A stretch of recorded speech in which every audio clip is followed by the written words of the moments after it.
मम्मा मातेश्वरी जगदम्बा, जिसे बाप दादा ने यज्ञ संभालने के निमित्त बनाया था, वो पहली सबसे पहले संपूर्ण बनने वाली आत्मा हमारी माँ जगदम्बा हमको मुरली में 7 तारीख की मुरली में मम्मा के मधुर महावाक्य हैं।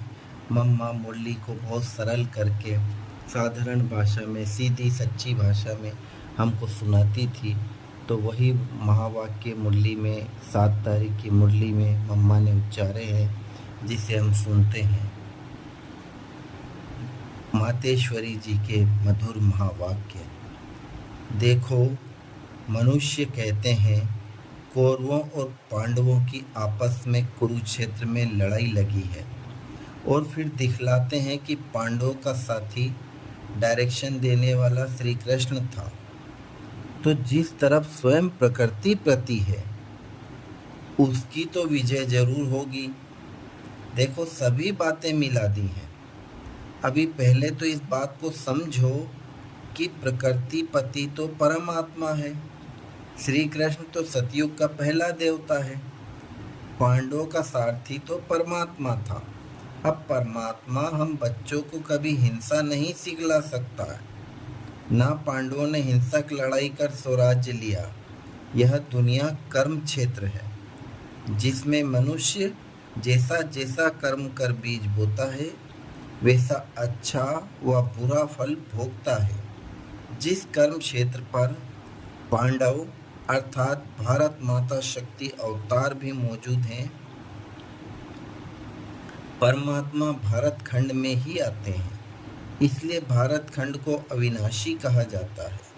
परमात्मा का अवतरण खास भारत खंड में हुआ है, क्योंकि अधर्म की वृद्धि भी भारत खंड से हुई है। वहाँ ही परमात्मा ने योग बल द्वारा कौरव राज्य खत्म कर पांडव का राज्य स्थापन किया।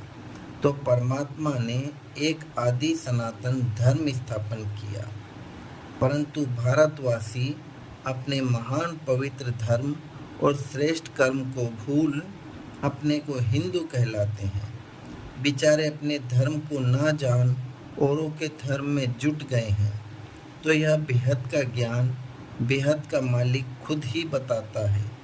यह तो अपने स्वधर्म को भूल हद में फंस गए हैं, जिसको कहा जाता है अति धर्म ग्लानि, क्योंकि यह सब प्रकृति के धर्म है। परंतु पहले चाहिए स्वधर्म। तो हर एक का स्वधर्म है कि मैं आत्मा शांत स्वरूप हूँ। फिर अपनी प्रकृति का धर्म है देवता धर्म। यहाँ 33 करोड़ भारतवासी देवताएं हैं। तभी तो परमात्मा कहता है अनेक देह के धर्मों को त्याग करो, सर्व धर्मानि परित्यज्य। इस हद के धर्मों में इतना आंदोलन हो गया है, तो अब इन हद के धर्मों से निकल बेहद में जाना है। उस बेहद के बाप सर्वशक्तिमान परमात्मा के साथ योग लगाना है।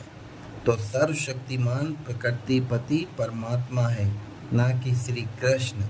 तो कल पहले जिस तरफ साक्षात प्रकृतिपति परमात्मा थे, उनकी विजय गाई हुई है।